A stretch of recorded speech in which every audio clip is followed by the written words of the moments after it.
Kuman Mycoplasma gallisepticum penyebab CRD pada ayam bisa diturunkan dari induk yang menderita.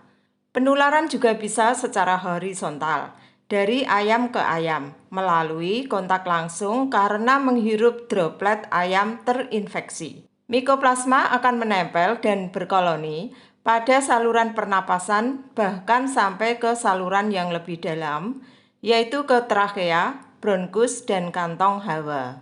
Reaksi keradangan akan menyebabkan penumpukan lendir, bahkan menimbulkan nanah di kantong hawa. Inilah sebabnya timbul fenomena ngorok yang khas pada ayam penderita CRD.